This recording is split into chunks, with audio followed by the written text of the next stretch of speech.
अरविंद केजरीवाल को एक और झटका, हफ्ते में 5 बार वकीलों से मुलाकात की अर्जी खारिज।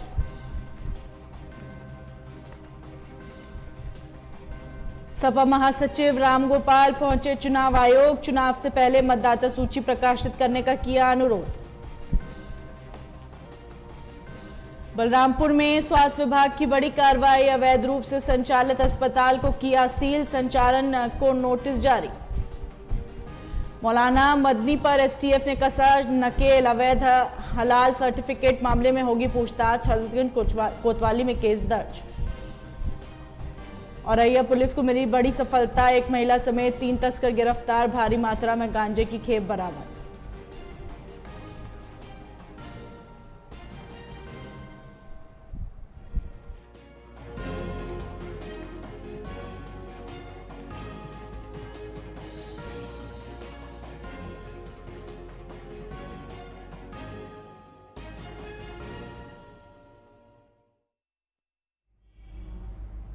नमस्कार, स्वागत है आपका। आप देख रहे हैं न्यूज लाइव, मैं हूं आपके साथ हिना। मैनपुरी लोकसभा सीट से क्या अपर्णा यादव चुनावी मैदान में उतरेंगी? मीडिया में यह सवाल इन दिनों खूब चर्चा में है। इसका कारण यह है कि भारतीय जनता पार्टी ने अब तक मैनपुरी लोकसभा सीट से उम्मीदवार के नाम का ऐलान नहीं किया है। वहीं समाजवादी पार्टी मैनपुरी लोकसभा सीट से सांसद और अखिलेश यादव की पत्नी डिंपल यादव को चुनावी मैदान में उतार चुकी है। डिंपल यादव लगातार मैनपुरी में घूम रही हैं, लोगों से मिल रही हैं, चुनावी प्रचार अभियान में व्यस्त हैं। ऐसे में अपर्णा यादव की चर्चा शुरू होने के बाद जब उनसे प्रतिक्रिया ली गई तो उन्होंने मैनपुरी लोकसभा सीट को लेकर एक प्रकार की झिझक दिखाई। उन्होंने कहा कि वो प्रियंका गांधी और कांग्रेस के खिलाफ चुनावी मैदान में उतरना चाहती हैं। रायबरेली से उन्हें चुनावी मैदान में उतारा गया तो वो उस सीट पर जीत दर्ज करने में कामयाब होंगी। वहीं मैनपुरी को लेकर उन्होंने कहा कि परिवार में डिंपल यादव बड़ी हैं, पहले भी उनका आदर था, आज भी उनका आदर है, आगे भी रहेगा।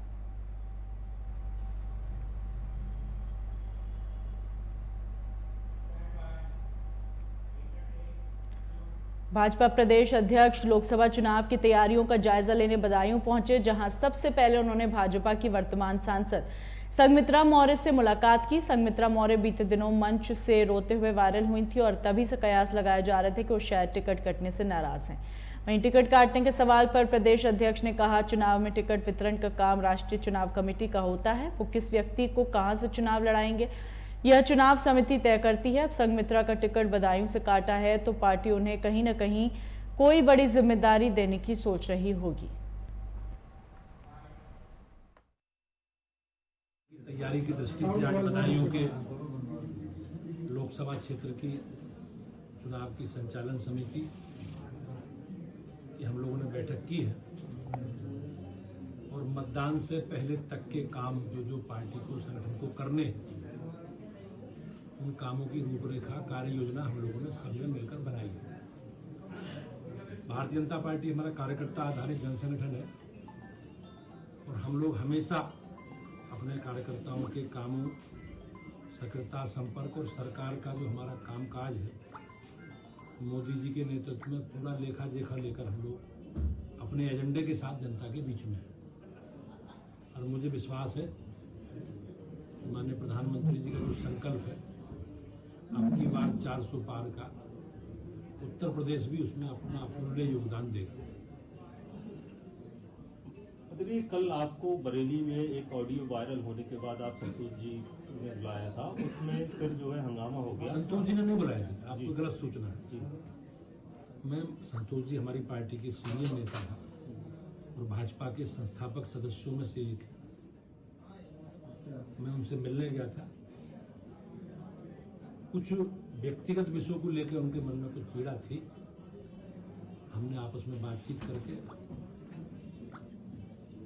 उन सब विषयों का समाधान कर लिया है और पूरी पार्टी माननीय संतोष जी के नेतृत्व में बरेली में एकजुट होकर पार्टी के प्रत्याशी के लिए काम करेगी और जहां जहां भी पार्टी की योजना होगी, माननीय संतोष गंगवार जी पार्टी के चुनाव प्रचार में भी अपना योगदान देंगे। सर, आप कह रहे हैं कि भाजपा एक कैडर आधारित पार्टी है और अच्छे कार्यकर्ता हैं। कल बरेली में जो हुआ उससे तो संदेश नहीं जाता। ऑडियो लगातार जो वायरल हो रहा है, मुझे ऑडियो की जानकारी नहीं है।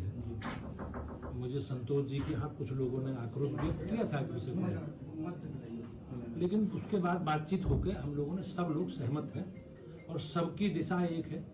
उस दिशा के आधार पर पूरी पार्टी संगठित होकर अपनी पार्टी के प्रत्याशियों के साथ खड़ी है। वरुण गांधी जी ने आज प्रधानमंत्री जी का मत शेयर नहीं किया, टिकट न मिलने से नाराजगी थी, क्या कारण था? मुझे उसकी जानकारी नहीं है, लेकिन माननीय प्रधानमंत्री जी के कार्यक्रम में सभी वरिष्ठ नेता हमारे यहाँ पर भी बरेली क्षेत्र के सब लोग उपस्थित, यहाँ पर भी जब संगमित्रा जी का टिकट कट गया, लेकिन सब लोग उपस्थित थे।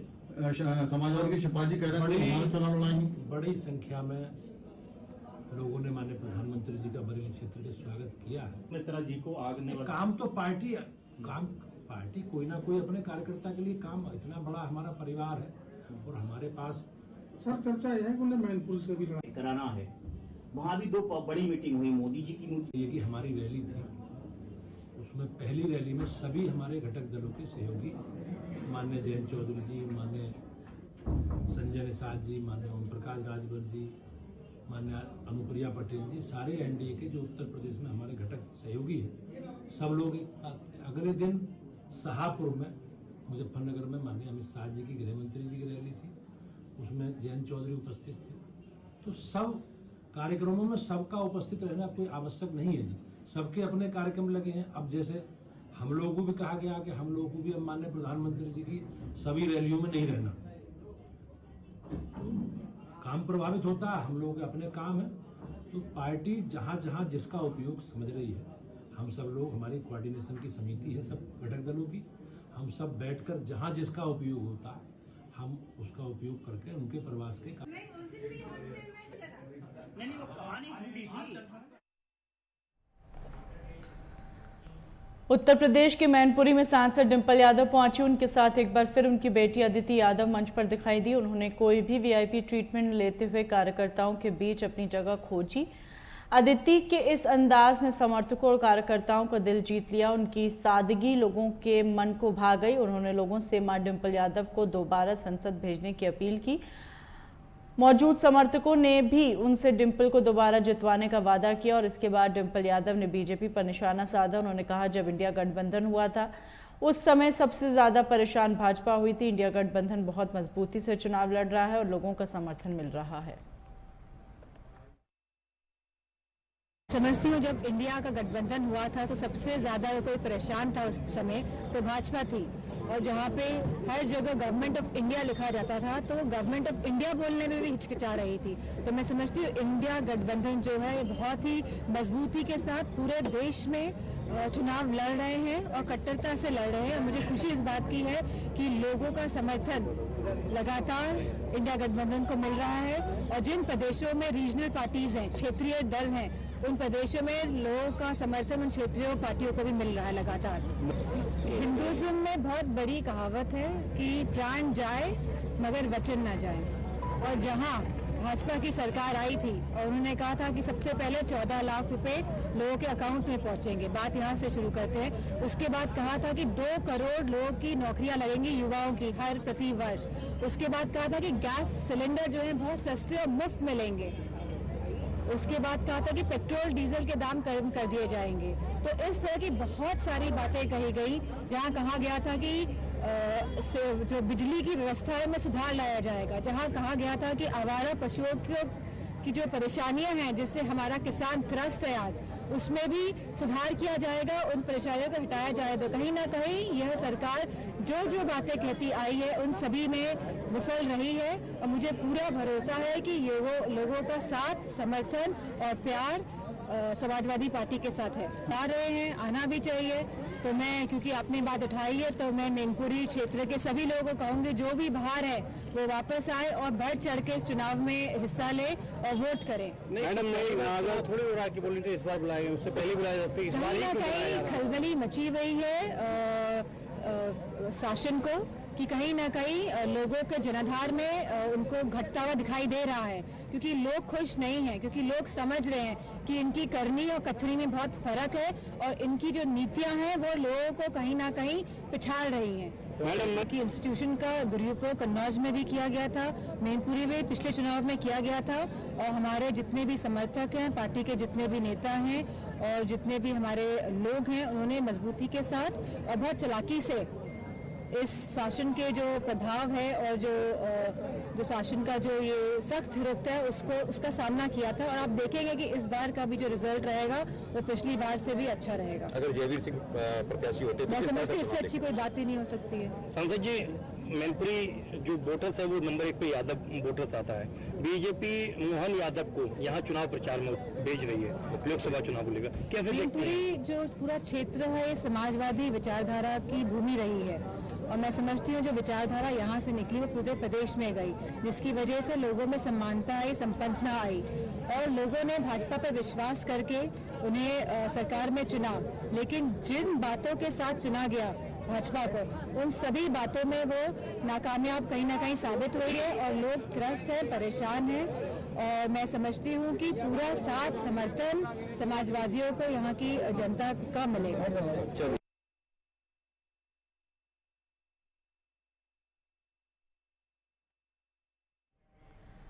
बदायूं लोकसभा सीट से समाजवादी पार्टी ने 68 दिन में तीसरी बार उम्मीदवार बदल दिया। हालांकि टिकट मुलायम सिंह यादव के परिवार के सदस्य को दिया गया। सपा अध्यक्ष अखिलेश यादव ने बदायूं में टिकट बदलने के लिए सहमति दे दी। अब वहां से पूर्व कैबिनेट मंत्री शिवपाल यादव के बजाय उनके पुत्र आदित्य यादव चुनाव लड़ेंगे। आदित्य सहकारिता के क्षेत्र में महत्वपूर्ण पदों पर रहे हैं। बता दें, सपा की पहली सूची 30 जनवरी को जारी हुई थी। इसमें मैनपुरी से डिम्पल यादव और बदायूं से धर्मेंद्र यादव का नाम शामिल था, लेकिन 22 फरवरी को जारी दूसरी सूची में धर्मेंद्र यादव का टिकट काटकर शिवपाल यादव को बदायूं से उम्मीदवार घोषित कर दिया था। टिकट तय होने के बाद शिवपाल यादव ने बेटे आदित्य के साथ बदायूं आकर चुनाव प्रचार भी शुरू किया, लेकिन उनका यह चुनावी अभियान बेटे के पक्ष में माहौल बनाने का उपक्रम मात्र था। बता दें, शिवपाल दिल्ली की राजनीति में ज्यादा इच्छुक नहीं है। शिवपाल अपने बेटे को भी राजनीति में स्थापित करना चाहते हैं, इसलिए एक बार फिर बदायूं में प्रत्याशी बदल दिया गया। कि अब नॉमिनेशन तो 15 तारीख को होगा। अब इसमें तो ये है, चाहे देखिए हम लड़े, चाहे आदित्य लड़े, चाहे कोई लड़े, लेकिन वो समाजवादी पार्टी लड़े।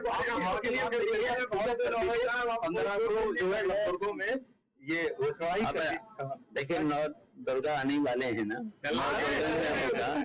9 फरवरी में होगा नामांकन। 15 तारीख को होगा, 15 तारीख को पता लग जाएगा, आपको सब पता लग जाएगा।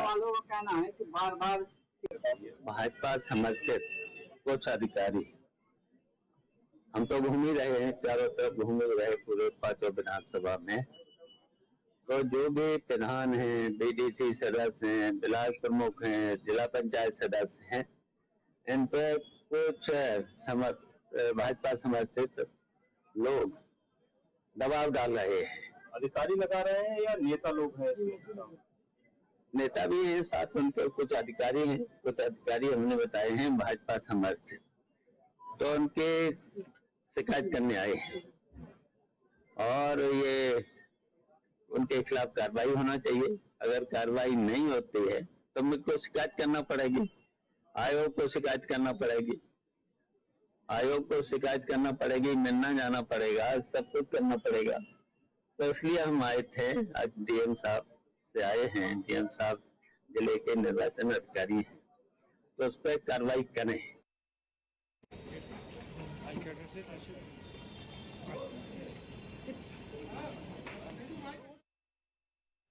महोबा ग्राम पंचायत में हो रहे विकास कार्यों में बाधा उत्पन्न करने और बेबुनियाद आरोप लगाकर छवि धूमिल करने वालों पर ग्राम प्रधान ने कार्रवाई की मांग की। साथ ही पूरी गुणवत्ता और मानक के अनुसार कार्य कराए जाने का दावा भी किया। उन्होंने बताया, गांव के कुछ लोगों द्वारा उनकी छवि धूमिल करने के लिए अनर्गल टिप्पणियां की जा रही हैं, जो पूर्णतः निराधार है। लेकिन जनता ने उनको जिस भरोसे के साथ चुना है, पूरी ईमानदारी से उस पर खरा उतरने का प्रयास कर रहे हैं।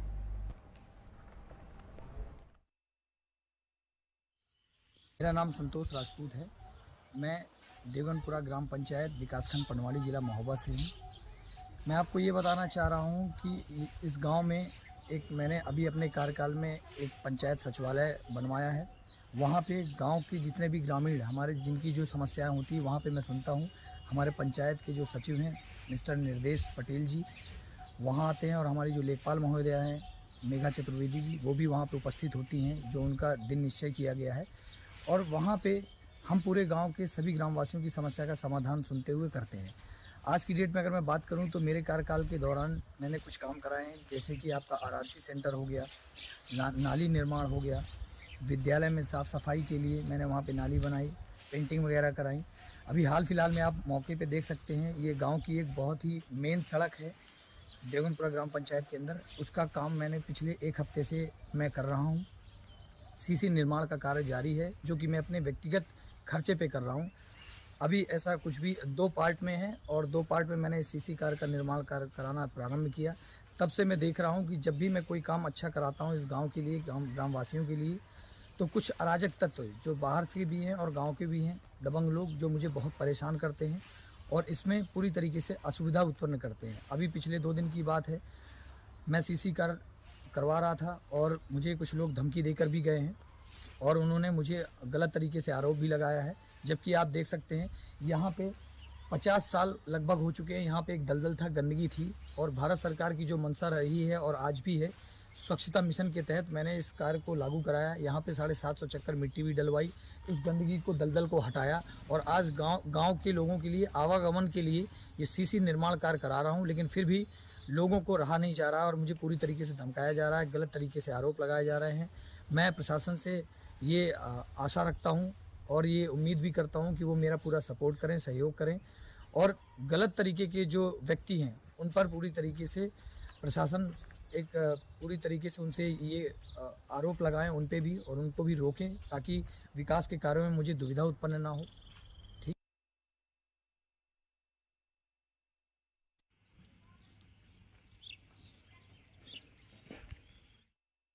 बरेली में जमीनी विवाद के चलते एक पीड़ित कोटेदार न्याय के लिए दर दर भटक रहा है। कोटेदार ने दबंग विपक्षियों पर जबरन जमीन पर कब्जा किए जाने व जान से मारने की साजिश किए जाने का आरोप लगाते हुए एसपी से शिकायत और कार्रवाई की मांग की।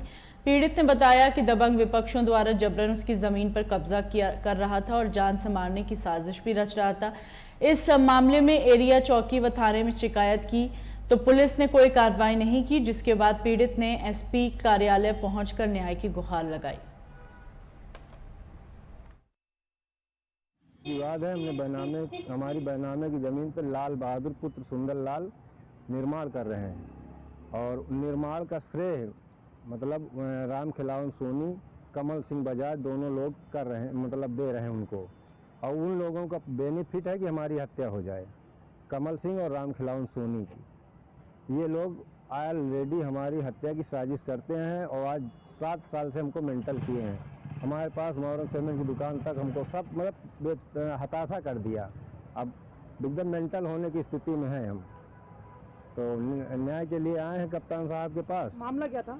मामला हमारा बता तो रहे, हमारी बैनामे की ज़मीन पे निर्माण करवा रहे हैं दूसरे व्यक्ति को, और शिकायत थाने पे किया था? थाने पे शिकायत किया, चौकी पे शिकायत किया। आज कप्तान साहब के पास आए हैं न्याय की गुहार। अगर अब न्याय नहीं मिलेगा तो हम रायबरेली से पलायन करके बाहर चले जाएंगे और कोई ऑप्शन नहीं। हम हताशा हो गए क्योंकि हमारा एक भाई पहले से मेंटल है, हम ही थोड़ा बहुत बचे हैं। 30% हम भी मेंटल हो चुके हैं। 3-4 दिन से हम लोग खाना पीना सब छोड़े हैं। रोज से एक ना एक साजिश कर रहे हैं। क्या कहते हैं वो लोग कहते क्या हैं, कहीं धमकी देते हैं कि इनकी बंजर भूमि नपवा देंगे, इनका गेहूँ आप में आग लगवा देंगे, इनका कोटा ख़त्म करो, इनको रोड पे चलने नहीं देंगे, इनको कट्टा में जेल भिजवा देंगे। चौकी इंचार्ज है हमारे यहाँ अमावा के, वो हमारी रेकिंग करवाते हैं। दीना जब आए हमको सूचना दो हमारे गांव वालों से, एक गांव वालों से हमको खबर मिली है, हमारे गांव वाले बता रहे हैं पुलिस तुम्हारी रेकिंग कर रही है। तो पुलिस से भी हमारा भरोसा, हमारे लोकल की जो पुलिस है चौकी की, और हमको अब भरोसा नहीं है। कप्तान इंचार्ज का नाम क्या है? चौकी इंचार्ज का नाम नहीं जानते, उनके साथ एक राहुल सिपाही रहता है। राहुल सिपाही बता पाएगा। राहुल सिपाही का ऑलरेडी हमारे पास फ़ोन आया था कि कौन सी चौकी है आपकी? अमावा चौकी है। उनका फ़ोन आया था कि साहब मिलना चाहते हैं। हमने कहा भैया काम तो बताओ। कहीं काम कुछ नहीं है, मिलना चाहते हैं। और कमल बजाज जो है ये धमकी दे रहा है कि तुमको जेल भेजेंगे, तुमको जेल भेजेंगे, पुलिस से तुम्हारी हत्या करवा देंगे, भागो जहाँ भागना है। ये स्थिति है साहब, हम बहुत पीड़ित हैं। न्याय नहीं मिलेगा तो क्या करेंगे? 2 ऑप्शन है, या तो आत्महत्या करेंगे यहीं कप्तान साहब के पास या डीएम साहब के कार्यालय में। हमारे पास रिवाइवल का लाइसेंस है, अपनी रिवाइवल से अपनी हत्या करूंगा। रिवाइवल जमा है नहीं, अब तक हत्या कर लेता।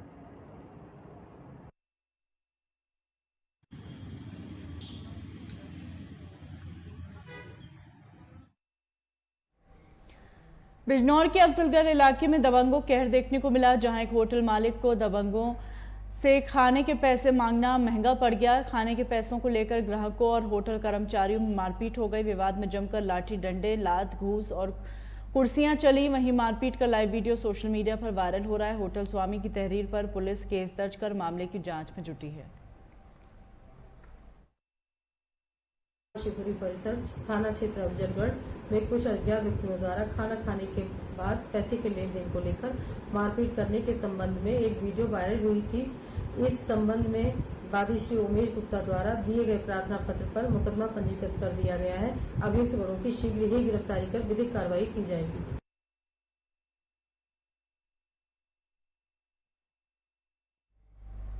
अब खबरें उत्तराखंड से। यहां 5 लोकसभा सीटों पर 19 अप्रैल को मतदान होना है, जिसके मद्देनजर राजनीतिक पार्टियां दमखम से तैयारियों में जुट गई हैं। दूसरी तरफ मौसम विज्ञान केंद्र के पूर्वानुमान जारी हैं। अप्रैल से जून महीने तक भीषण गर्मी पड़ने की संभावना है। इसके बाद भारत निर्वाचन आयोग ने मतदाताओं के साथ ही चुनाव ड्यूटी में लगे सभी अधिकारियों और कर्मचारियों को लू से बचाने से लेकर दिशा निर्देश जारी किए। वहीं चमोली में चुनाव प्रेक्षक ने लोकसभा निर्वाचन की तैयारियों का जायजा लिया। उन्होंने पीजी कॉलेज गोपेश्वर में बनाए गए तीनों विधानसभा के स्ट्रांग रूम कक्षों का निरीक्षण करते हुए वरिष्ठ अधिकारियों से निर्वाचन व्यवस्थाओं के बारे में विस्तार से जानकारी ली।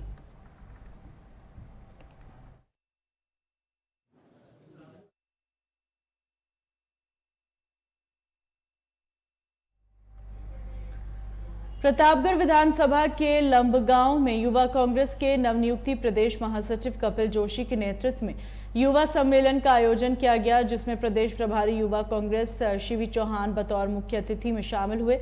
उत्तराखंड में अंदर लोग भाजपा से परेशान हैं, जिसके कारण उत्तराखंड की 5 सीटों पर कांग्रेस प्रत्याशी विजय होंगे। इस सम्मेलन में प्रदेश महासचिव उत्तराखंड संतोष रावत, प्रदेश सचिव युवा कांग्रेस हरिओम भट्ट समेत कई युवा उपस्थित रहे। सब कांग्रेस कहीं खाली नहीं हो रही और 400 पार का नारा देने से, नारा तो उन्होंने हरियाणा में भी दिया था 70 पार, आए 35। बता दीजिए ना, मैं तो इससे पहले हरियाणा का प्रभारी रहा हूं, तो जब चुनाव थे मैं वहां था, ये नारा देते थे अब की बार 70 पार, पूरे बड़े बड़े बोर्ड लगा दिए, आई 35 सीटें। बहुमत में भी नहीं आए, बहुमत बनाने के लिए इनको जेजेपी का सहारा लेना पड़ा। तो इस 400 पार में आप देख लीजिए 200 भी आएंगे, 200 भी छू जाए, बड़ी बात है। देश की जनता अंदर खाते बड़ी नाराज है, महंगाई, बेरोजगारी, बहुत बड़े मुद्दे हैं। इस देश का युवा इस बार इस सरकार को जवाब देगा। और बात रही, दूसरी बात आपने कहा कांग्रेस की खाली हो रही, कांग्रेस कहाँ खाली हो रही, इतने सारे कार्यकर्ता कांग्रेस के बैठे इस दौर में भी, जबकि भाजपा की सरकार की पूरे तानाशाही है, लोगों को परेशान किया जा रहा है। अभी आप मेरे सम्मेलन की फोटो में उठा के देखेंगे, अगर उत्तराखंड के वो युवा कांग्रेस के सम्मेलन है, उसमें देखिए कि युवाओं की कितनी भागीदारी है। ठीक है, गुनसोला जी 61% यहाँ से चुनाव जीतेंगे। कांग्रेस पार्टी ने बहुत ही अच्छे प्रत्याशी को यहाँ से उतारा है और प्रदेश की जो बुद्धिजीवी वर्ग है वो पूरा गनसोला जी के साथ है, यूथ जो है वो गनसोला जी के साथ है। क्योंकि आज इस प्रदेश में मैंने जैसे कि बताया, महंगाई, बेरोजगारी, हमारे जो प्रदेश के युवा हैं वो मैक्सिमम फौज में जाते थे। अग्निवीर योजना जो है लाकर इस प्रदेश के युवाओं के साथ खिलवाड़ किया गया। तो जो इस प्रदेश का युवा है वो इनको जवाब देगा और गनसोला जी 101% टिहरी लोकसभा से जीत के जाएंगे। आप प्रभारी हैं उत्तराखंड के, तो इसलिए सवाल बनता है कि जो 5 सीट आपके उत्तराखंड की हैं, इस पर क्या कहेंगे? देखिए 5 सीट पे बहुत ही अच्छा चुनाव का जो हमारा कैंपेन है वो चला हुआ है। प्रत्याशी हमारे मजबूत हैं, चाहे गोदयाल जी को आप देख लीजिए, चाहे प्रकाश जोशी जी को देख लीजिए, चाहे गुनसोला जी को देख लीजिए, चाहे रावत जी को देख लीजिए, चाहे टमता जी को, सभी का प्रचार बहुत अच्छा चल रहा है। अंदर खाते लोग कांग्रेस की मीटिंगों में आ रहे हैं, अपना समर्थन दे रहे हैं। बहुत सारे लोग, मैं धारचूला तक गया था, मुंशियारी तक गया था, तो जगह जगह रुकते रुकते जब मैं ढाबों पे रुका, कहीं किसी दुकान पे रुका, तो मैंने लोगों से बात की, तो लोगों के दिल में सरकार के प्रति बड़ी नाराजगी है।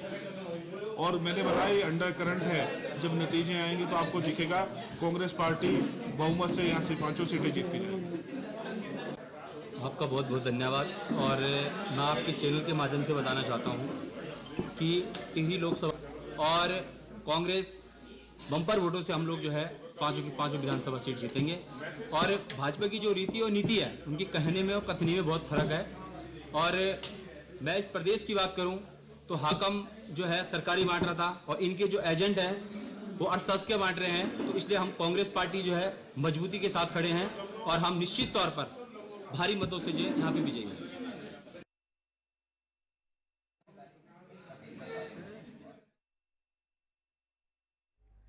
अल्मोड़ा में विधायक महेश जीना का बीजेपी कार्यकर्ताओं ने फूलमाला पहनाकर स्वागत किया। वहीं विधायक महेश जीना जनसभा को संबोधित करते हुए भाजपा प्रत्याशी अजय टम्टा के पक्ष में वोट मांगे और केंद्र व राज्य सरकार की योजनाओं की जानकारी दी। उन्होंने कहा पिथौरागढ़ लोकसभा सीट से भाजपा प्रत्याशी अजय टम्टा को रिकॉर्ड मतों से जिताने की अपील की। उन्होंने कहा कि प्रधानमंत्री मोदी उत्तराखंड से विशेष स्नेह रखते हैं और प्रधानमंत्री मोदी मुख्यमंत्री पुष्कर सिंह धामी के द्वारा राहत हित में कई विकास योजनाओं को धरातल पर उतारा जा रहा है।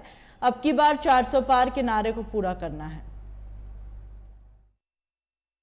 मोदी जी की जो विकास के कार्य हैं उनको देख के आज हम वोट मांग रहे हैं और साथ ही अपने कार्यों को भी आगे रख के हम वोट मांग रहे हैं।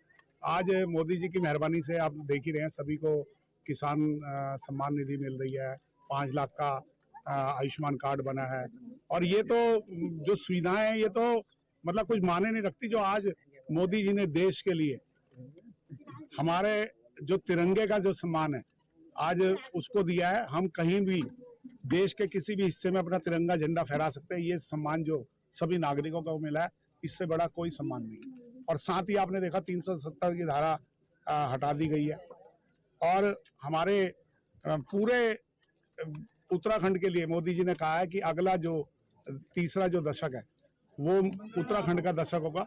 इसी को देख के हम लोग भारतीय जनता पार्टी के जो लोग हैं वो तो पहले से ही भारतीय जनता पार्टी को वोट देते हैं, लेकिन जो अन्य लोग हैं जो कांग्रेस के भी लोग हैं आज उनमें भी उत्साह है कि हम मोदी जी को अधिक से अधिक वोटों से जिताएंगे।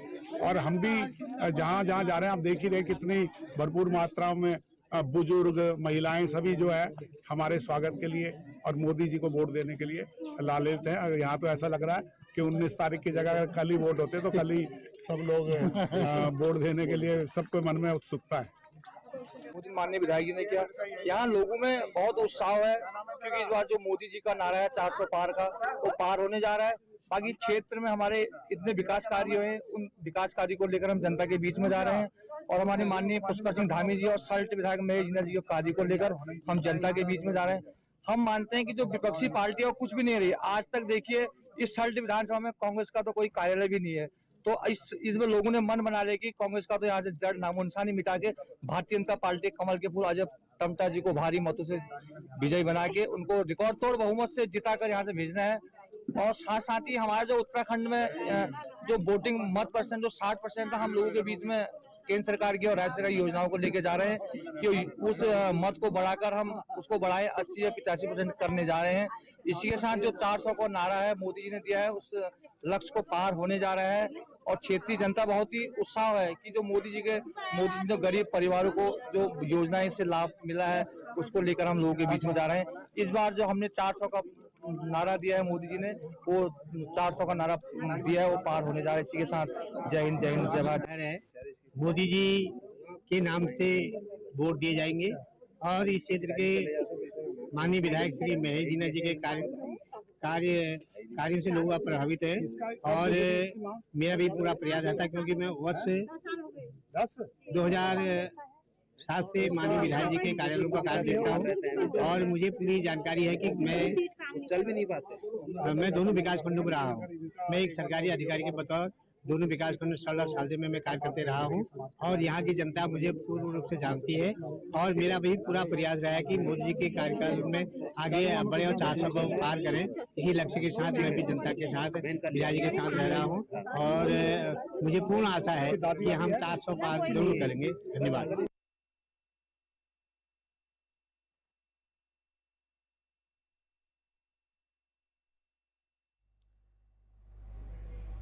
टिहरी में प्रसिद्ध सिद्धिपीठ राजराजेश्वरी माता मंदिर चूलागढ़ में भक्तों की काफी भीड़ देखने को मिली, जहां पर माता के दर्शन और पूजा अर्चना के लिए भक्तों को घंटों तक लाइन में लगना पड़ा। राजराजेश्वरी मंदिर ट्रस्ट के महासचिव भास्कर नोटियाल ने बताया, चूलागढ़ में बसंत और शारदीय दोनों नवरात्रों का आयोजन बड़े धूमधाम से होता है, जबकि सिद्धिपीठ मां राजराजेश्वरी मंदिर चूलागढ़ से 200 गाँव के लोग आस्था यहाँ से जुड़ी है, जिस कारण यहाँ पर भक्तों की काफी भीड़ देखने को मिलती है और माता के दर्शन मात्र से ही सर्व कार्य सिद्धि हो जाते हैं। वहीं उन्होंने तमाम श्रद्धालुओं से अपील करते हुए कहा कि कुछ समय बाद यहाँ पर भव्य मंदिर का निर्माण होने जा रहा है, जिसमें सभी लोगों से आर्थिक सहायता की अपेक्षा है।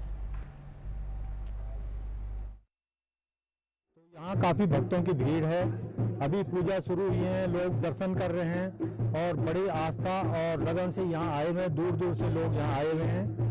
और यहाँ पर अभी क्योंकि ये 17 तारीख तक चलेगा ये नवरात्रे, उसमें काफ़ी भीड़ रहेगी और लोग जो है यहाँ दर्शन करने आएंगे। कम से कम यहाँ 200 गांवों के लोग जो है इस मंदिर से, ये सिद्ध पीठ है और इस मंदिर से जुड़े हुए हैं। यहाँ जगह जगह से लोग आते हैं और अपना माता से आशीर्वाद लेते हैं। इसके साथ ही यहाँ पर हम बताना चाहेंगे कि यहाँ पर एक भव्य मंदिर का निर्माण किया जा रहा है, जो कि एक इस क्षेत्र का एक अलग ही मंदिर होगा और इस मंदिर का निर्माण हम शीघ्र ही करने जा रहे हैं। और हम भक्तों से और सभी लोग जो देखने वाले उनसे अपील करते हैं कि जो भी आपका आर्थिक सहयोग है वो दें, ताकि ये मंदिर भविष्य में शीघ्र अतिशीघ्र शुरू किया जा सके।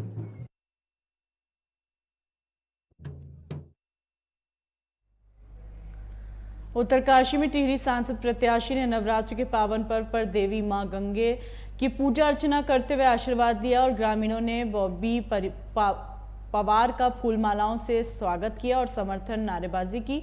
बॉबी पवार ने कहा, मां गंगे के आशीर्वाद के साथ और युवाओं के साथ मिल रहा है, जिससे उनकी राह आसान दिख रही है। हम यहाँ मुखवा में मां गंगा के दर्शन के लिए आए हैं, मां गंगा का आशीर्वाद लेने आए हैं। आज जिस प्रकार से इस चुनावी रण में हम जगह जगह जा रहे हैं और आज इस तीर्थाटन पर भी आए हैं और मां गंगा का आशीर्वाद लिया है, यहाँ के युवाओं का, तमाम युवाओं का सहयोग मिल रहा है, हमारे अभिभावक गणों का सहयोग मिल रहा है, तो कहीं ना कहीं लगता है कि ये वास्तव में ये लड़ाई आसान होते जा रही है और इस लड़ाई को हम जरूर जीतेंगे।